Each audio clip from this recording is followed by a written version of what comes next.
Hello guys, welcome to a DSA Native Business course and today we'll be solving this problem called as path sum. This is problem 181 in lead code and last video में अपन ने ये problem solve करी थी but using the recursive approach. In this video we'll be solving it using the iterative approach. तो इसमें मैं ज़्यादा theory discuss नहीं करूँगा. You can watch my video where I've discussed about the iterative pre-order traversal. And we in the last video we also discussed कि why this problem can be solved using the top-down recursion and top-down recursion involves which traversal? Pre-order traversal, right?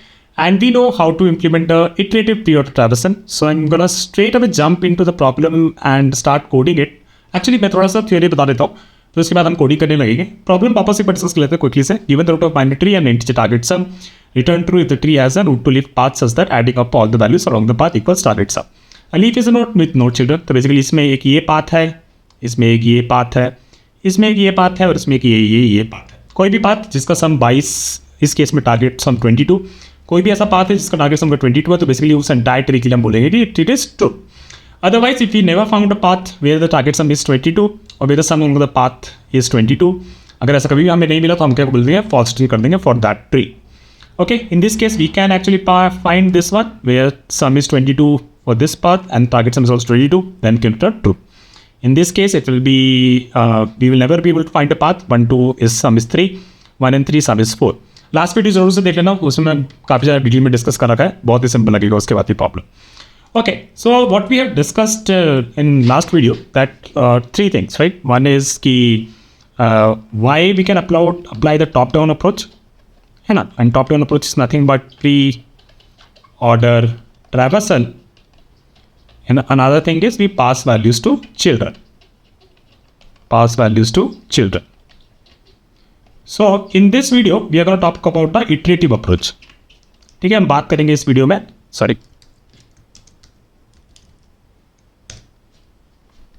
इस video में बात करेंगे हम लोग iterative approach के बारे में. तो iterative क्योंकि प्री ऑर्डर ट्रैवर्सल लगी रहा है तो we have to implement this problem using pre order traversal iterative approach.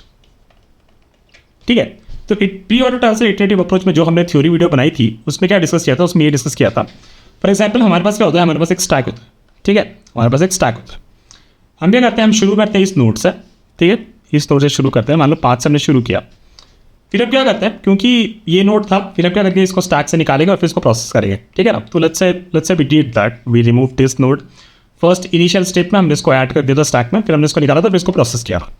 अब जब इसको निकालेंगे हम, ठीक है, इसको जब हम निकालेंगे तो हम इसको प्रोसेस करना शुरू करेंगे, ठीक है. तो होगा क्या, अभी हम केवल इटरेटिव प्री ऑर्डर ट्रांसफर की बात कर रहे हैं, अभी प्रॉब्लम की बात नहीं कर रहे हैं, केवल इटरेटिव प्री ऑर्डर ट्रांसफर की बात कर रहे हैं.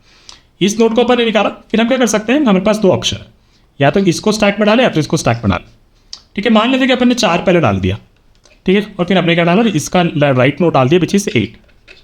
तो अगर हम इसको निकाल इसमें से पॉप करेंगे स्टैक में से तो होगा क्या, 8 बाहर आएगा, है ना, और हमें 8 को प्रोसेस करना पड़ेगा.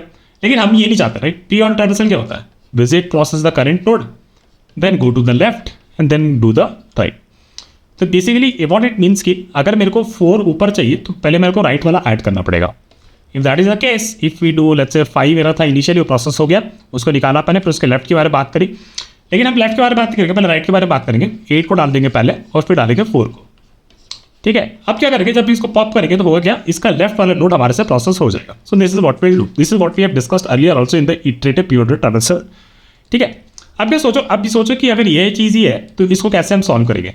ठीक है, तो हम क्या कर सकते थे, हम बेसिकली जब ये नोड को डाले, ठीक है, इस नोड को डाले, तो हम क्या कर सकते थे, जिस नोड को डालते टाइम ही, इस नोड को डालते टाइम ही हम क्या कर सकते थे कि हाँ भाई ये नोड था और इसके साथ ही मैं क्या करूँगा, इसके साथ ही जो करंट और सम की वैल्यू है वो डाल दूंगा. तो करंट सम जो अब तक मेरे को मिला होगा, इससे पहले क्या मिला था, 0 मिला था, है ना, तो वो मैंने इसको डाल दिया यहाँ पे स्टैक में. ठीक है, फिर आप क्या करेंगे, इसको प्रोसेस करेंगे. तो ठीक है, चलो प्रोसेस करना शुरू करते हैं. इसको हम पॉप करते हैं स्टैक से, ठीक है, इसको स्टैक से पॉप किया तो हमारे पास आ गया 5 and 0.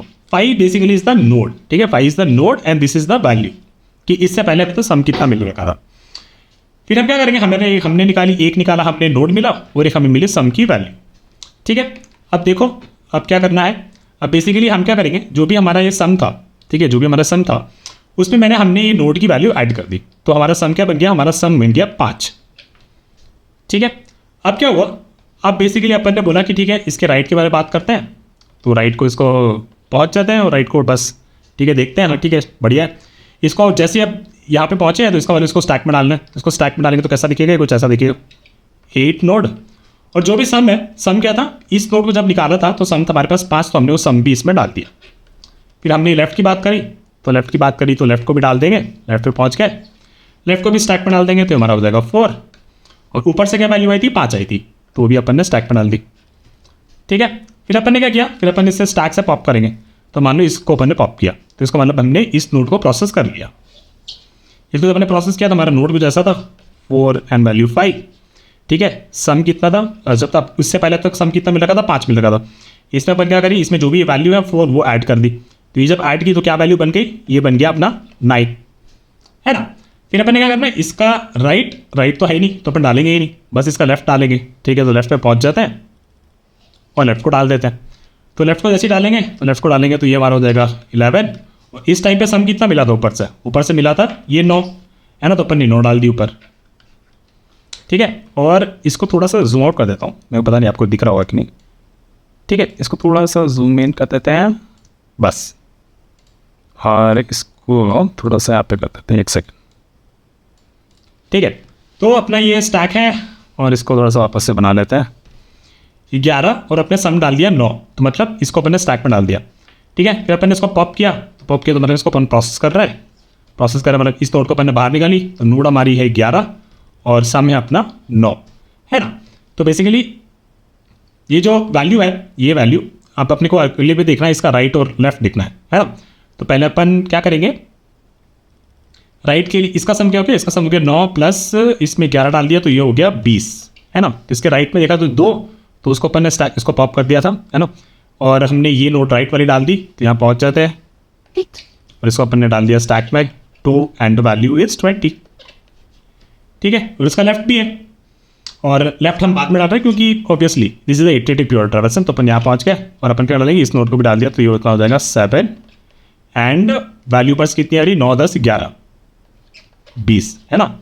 फिर क्या करेंगे, इस नोट को अपन पॉप करेंगे तो ये नोट को अपन ने पॉप किया तो हमारे पास आया 7 और वैल्यू हमारी 20। ये वाली जो वैल्यू थी इसमें ऐड करी तो ये हो गया 27। और अभी इंटरेस्टिंगली ये नोट हमारा जो था, इसको जब हम प्रोसेस कर रहे थे, ठीक है, ये हमारा लीफ नोट था, है ना, इसका लीफ नोट था, ये लीफ नोट है, ये राइट लीफ नोट है। तो इसमें जो भी वैल्यू आई, राइट, ये ऐड करने के बाद 20 में 7 ऐड करने के बाद हम चेक कर लेंगे कि ये 27 हमारे टारगेट समझो 20 तो उसके बराबर है या नहीं है। इस केस में नहीं है तो बेसिकली हम क्या करेंगे, चलो ठीक है भाई, इसमें नहीं है तो ठीक है, कंटिन्यू करो, स्टैक से जो भी है वो ऑपरेशन चालू कर लो, कंटिन्यू करो। ठीक है, और इसका अब लेफ्ट राइट कुछ भी ऐड करने की जरूरत तो है नहीं क्योंकि वो तो एनीवेज नल भी था। फिर अपन ने क्या किया, इसको पॉप किया तो हमारे पास क्या है 2 और सम था हमारा 20, इसमें अपन ने ऐड करा 2 तो ये बन गया 22। फिर अपन ने बोला इस नोड पे क्या ये नोड हमारा लीफ नोड है, हाँ है। और क्या ये जो सम है हमारा बन रहा है जो इससे, राइट, 2 को पॉप करने से, क्या ये टारगेट सम के बराबर है, हाँ है। तो इस केस में हम क्या करेंगे, इस केस में बेसिकली यहीं से हम ट्रू रिटर्न कर देंगे। ठीक है, यहीं से ट्रू रिटर्न कर देंगे और बस आप कुछ भी प्रोसेस करने की जरूरत है। तो ठीक है, क्योंकि हमने ऑलरेडी प्रूफ कर दिया था लास्ट वीडियो में कि टॉप डाउन रिकर्शन से और pre order transfer basically that's what top down approaches उससे सॉल्व हो रहा है। तो हमने बस उसको इटरेटिव उसका कोड लिखने की कोशिश करी और ये देखा कि कैसे वो हमारा इटरेटिव वाली जो भी हमने कॉन्सेप्ट्स पढ़े थे प्योर ट्रांसफर में उसको थोड़ा अपने दिमाग पे एकदम अच्छे से बिठा लिया। ठीक है, तो अब ये हमने कर लिया है तो इसको सीधा कोड करने लग जाता है।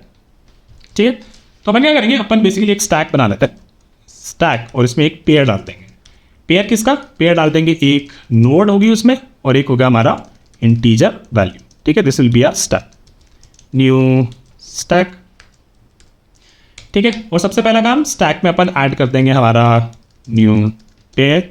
Basically this will also be of type tree node and integer.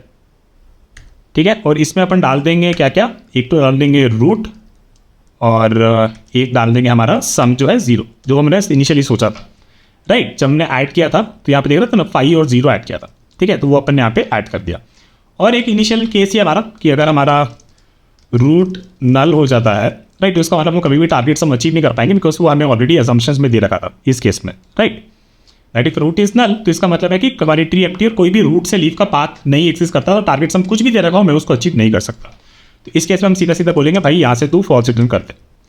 ठीक है, अब ये हो गया हमारा, ठीक है, ये हमारा वो स्टैक में हमने ऐड कर दिया, this is our green mark, right. Now we are talking about the iterative preorder transaction.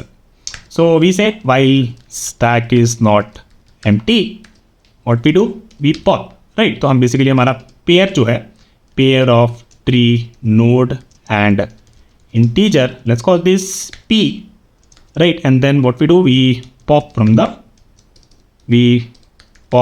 the stack, ठीक है. और फिर इसमें से हम निकाल लेंगे हमारा एक नोड. तो ट्री नोड हमारा क्या हो जाएगा, p dot I think get की एंड हमारा जो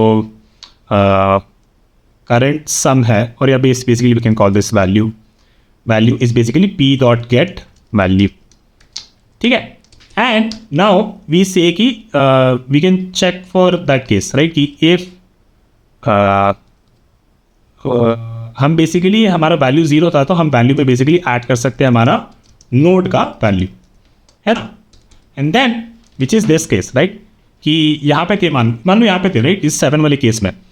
तो 7 वाले केस में क्या रहता है, हमारा जो भी वैल्यू था ऊपर से आया था विच इज़ 20, उसमें अपन ने 7 ऐड करी करेंट नोड की वैल्यू, है ना, which is what we have done here, node dot value. And then we set कि अगर ये लीफ नोड है, ठीक है, अगर ये लीफ नोड है तो हम बस ये चेक कर रहे हैं कि ये जो सम बन रहा है मेरा, या जो मेरी वैल्यू बन रही है, ये वैल्यू मेरे टारगेट सम के बराबर है या नहीं, है ना. तो let's do that. So basically our condition is if node dot left is equal to null and node dot right is equal to null, right. इसमें हम बेसिकली चेक कर रहे हैं कि if my value is equal to target sum, then हम सीधा सीधा यहाँ से ट्रू रिटर्न कर देंगे. नहीं तो कुछ नहीं भाई, ये लीप में नहीं मिला तो कंटिन्यू कर लो, आगे चलो, और कुछ नहीं करना, उसके आगे जाके कुछ प्रोसेस नहीं करना, ठीक है. और क्योंकि ये प्री ऑर्डर इटरेटिव है तो अब क्या करेंगे, पहले राइट वाले को ऐड करेंगे, है ना. Node dot right not equal to null, what we can do, we can add in a stack new pair of tree node and integer, and इसमें हम ऐड कर देंगे हमारा नोड डॉट राइट एंड जो भी वैल्यू मेरे को ऊपर से आया था, है ना, which is what we done here, right. For example 5 पे थे, ठीक है, तो 5 पे हमें ऊपर से आया था 0, और जब हम इसके राइट में चले तो ऊपर से इसको आई होगी वैल्यू 5, है ना, तो वो अपन ने यहाँ पे डाल दिया वैल्यू को. And similarly then we will do it for the left. तो this make sure you change everything, this will be left and this will also have the value pass to it. And then finally if we never found anything, then इसका मतलब कि मेरे को कोई भी path ऐसा नहीं मिला, तो इस केस में मैं फॉल्स रिट्रीव कर दूँगा, ठीक है. इसको थोड़ा सा डीबग भी करेंगे, तो टेंशन मत लो. एक बार मैं वापस एक बार चेक कर लेता हूँ क्विकली. नोट वैल्यू, ठीक है, नो लीफ वाला हो गया खेल. राइट नल नहीं है तो डाला नहीं, राइट नल है नहीं है तो अपन ने डाला, वरना नहीं डाल रहे हैं. सो इसका मतलब है कि नोड हमारा हमेशा एग्जिस्ट करेगा. So this will not crash, ठीक है ना, कि अगर हम नल का कुछ लेफ्ट एक्सेस कर रहे होते तो हमारा प्रोग्राम क्रैश कर जाएगा. चलिए एक बार चला के देख लेते हैं, नहीं तो थोड़ा और, ठीक है. तो ये इशू दे रहा है कि बोल रहा है कि integer can not be converted to tree node. Oh sorry, this will be integer, right, this will be integer. So okay, and now run this and it works good. Submit कर देता है, let's see, and it works but it's very slow. It's fine anyways, ठीक है. तो ये हमारा iterative version हो गया. Now let's talk about a simple example जहाँ पे इसको देखते हैं कि कैसे काम करेगा. फॉर एग्जांपल मान लो कि इटरेटिव वर्जन में फॉर एग्जांपल मेरे पास एक सिंपल से बना लेता हूँ मैं, 1 और मेरा 2 और यहाँ पे 3 के, ठीक है. और ये मेरा यहाँ पे मान लो ये स्टैक है, तो मैंने स्टैक में पहले क्या ऐड कर दिया, स्टैक में ऐड कर दिया 1 विथ वैल्यू 0, ठीक है. और फिर हमने क्या करा, फिर हम क्या कर रहे हैं, स्टैक में हमने वो पेयर ऐड कर दिया था, ठीक है. फिर हम स्टैक जब तक एम्प्टी नहीं है, स्टैक से पहले पॉप किया. तो स्टैक से जब पॉप किया तो हमारे पास ये आया बाहर, इसको हमने स्टैक से निकाल दिया, ठीक है. इसको हमने डाला था, फिर इसको हमने पॉप कर दिया, ठीक है. उसको प्रोसेस करना शुरू किया. तो और मान लेते कि हमारा टारगेट सम जो था, टारगेट सम हमारा 4 था, ठीक है. इसको हमने पॉप किया तो हमने पहले नोड निकाली, जो कि हम यहाँ पे निकाल रहे हैं नोड पे, और वैल्यू निकाली. वैल्यू हमारी हो गई 0. फिर हमने क्या किया, वैल्यू में जो भी ये वैल्यू थी करंट वाली वैल्यू, उसको ऐड कर दिया 1, ठीक है. फिर हमने बोला क्या ये लीफ नोड है क्या, नहीं है ना लीफ नोड, ठीक है. तो हमने बोला इसका राइट नल है क्या, नहीं, तो इसका राइट नल नहीं है यहाँ पे. तो हमने क्या करा, इसको ऐड कर दिया. तो इसको ऐड कर देते हैं 3 विद द वैल्यू, राइट. ऊपर से क्या वैल्यू आई थी, 1 आई थी. जिसका लेफ्ट के बारे में बात करी, लेफ्ट इसका नल है क्या, नहीं है ना, तो इसको ऐड कर दो 2, और ऊपर से क्या वैल्यू आई थी, 1 आई थी, तो अपन ने ऐड कर दी. ठीक है, फिर अपन ने क्या किया, फिर अपन ने ठीक है ये वाला ऐड हो गया, ये वाला ऐड हो गया, फिर अपन ने इसको स्टैक एम्प्टी नहीं भाई अभी भी नोड है उसमें, तो अपन ने इसको पॉप किया, इसको पॉप किया मतलब यहाँ पहुँचे और इसको प्रोसेस कर दिया, है ना। पहुँच तो पहले गए थे, प्रोसेस अब कर रहे हैं, जो प्रोसेस कर रहे हैं तो ये हमारा 2 है और ये 1। फिर हमने क्या करी, इसमें से ये नोड निकाली और इसमें से ये वैल्यू निकाली, ठीक है 1, और इसमें जो करंट वैल्यू थी वो ऐड कर दी 3, ठीक है। और टारगेट सम क्या है हमारा, टारगेट सम 4 है, क्या इसके बराबर है। और पहले हम चेक कर रहे हैं राइट, ये लीफ नोड है कि नहीं, तो अगर ये लीफ नोड है तो हम चेक करें कि टारगेट सम के बराबर है या नहीं, which is do what we are doing here. नहीं है तो हम क्या कर रहे हैं भाई, ठीक है अब इसके नीचे जाके क्या ही प्रोसेस करोगे, चलो वापस से कंटिन्यू करते हैं। तो ये हमारा हट गया, अब इसको हमने पॉप किया, यहाँ पे प्रोसेस करना, इसको चालू कर दिया। तो ये हमारा नोड था 3 और इस पर ऊपर से सम आया था 1, इसको हमने पॉप किया, ये हमारा 3 नोड है और ये वैल्यू है हमारी 1, जो इसमें थी ऑलरेडी सम ऊपर से, और ये 3 वाली इसको ऐड कर दी, हमारा सम हो गया 4। हमने चेक किया ये हमारा लीफ नोड है क्या, हाँ है, और जो हमारा सम हो रहा है इस नोड की वजह से और ऊपर से जो भी ये पाथ बना यहाँ तक लीफ तक, इसका सम क्या है 4 के बराबर है, हाँ भाई है। तो इस केस में हमने क्या किया, इस केस में हमने सीधा यहाँ पे टोटल कर दिया। और अगर मान लो यहाँ पे टारगेट सम हमारा 5 होता, ठीक है, तो हमें ये भी नहीं मिलता और इसको हमने पॉप कर दिया था, ये नहीं मिलता तो हम कंटिन्यू करते और हमारा स्टैक एम्प्टी हो गया था, तो इसका मतलब कि हम यहाँ से फाइनली फॉल्स रिटर्न कर देते। ओके, सो इसकी टाइम कॉम्प्लेक्सिटी तो आप समझ सकते हो कि लीनियर ही होगी, है ना, टाइम कॉम्प्लेक्सिटी यहाँ पे लीनियर होगी। इसकी स्पेस कॉम्प्लेक्सिटी थोड़ी डिफिकल्ट है डिराइव करना, which is linear, but we have already discuss this in the pre order traversal का इटरेटिव वर्जन, तो आप वहाँ पे भी जाके डिस्कस देख सकते हो। The main idea behind that कब होता है वो हमारा बेसिकली कि अगर ऐसी कोई मेरी ट्री है राइट, ऐसी कोई मेरी ट्री है तो आपकी स्टैक कुछ ऐसी होगी, let's say this is 1 2 3 4 and 5 and 6 and 7 and 8 and 9, तो टोटल नोड्स है कितने 9, ठीक है। ऐसा ही मान लो कि अगर उन थोड़े और लेवल्स होते हैं 1 2 3 4 और 5 लेवल्स होते हैं तो नोड्स होते कितने 19। और स्टैक में हमारा कैसा होता, पहले अपन ने भरा होता अपने किसको 1 को भरा होता, है ना, फिर अपन ने 1 को पॉप किया होता और फिर अपन ने भरा होता किसको, फिर अपन ने 3 को भरा होता और अपन ने 2 को भरा होता, है ना, फिर अपन ने 2 को पॉप किया होता और फिर अपन ने भरा होता किसको 5 को और 4 को, 5 को और 4 को, और फिर 4 को पॉप किया होता, फिर 4 के लिए अपन ने 7 को भरा होता और अपन ने भरा होता 6 को, फिर अपन ने 6 को पॉप किया। तो देखो क्या हो रहा है कि मतलब ये 7 कितने हो गए, ये 1 2 3 4 5 6 7 नोड्स के लिए हमारे स्टैक का साइज कितना हो गया 1 2 और 3 हो गया, है ना। तो बेसिकली 9 के लिए कितना हो जाता 4 हो जाता, 19 के लिए कितना हो जाता 9 हो जाता। तो बेसिकली ये साइज हमेशा जो भी हमारी नंबर ऑफ नोड्स है इस केस में राइट उसके लिए लीनियरली या बेसिकली n/2 के हिसाब से बढ़ रहा है, तो इसलिए स्पेस कॉम्प्लेक्सिटी भी आपकी लीनियर रहेगी। तो ये चीज़ थोड़ा सा ध्यान रखना है हमें, ठीक है। तो ठीक है, बस इतना ही था। टाइम कॉम्प्लेक्सिटी मैं यहाँ पे भी लिख देता हूँ ताकि आपके नोट्स में रह जाए। तो टाइम कॉम्प्लेक्सिटी यहाँ पे होगी आपकी लीनियर और बेसिकली आपका स्पेस कॉम्प्लेक्सिटी भी हो गया linear. Okay guys, so that's it for this video. अगली वीडियो में एक और सवाल के साथ मिलता है, उसमें भी ऐसे ही मल्टीपल अप्रोचेस के साथ सॉल्व करेंगे ताकि आपका ये दिमाग में बैठ जाए, इटरेटिव रिकर्सिव अच्छे से बैठ जाए, ठीक है। Okay guys, bye.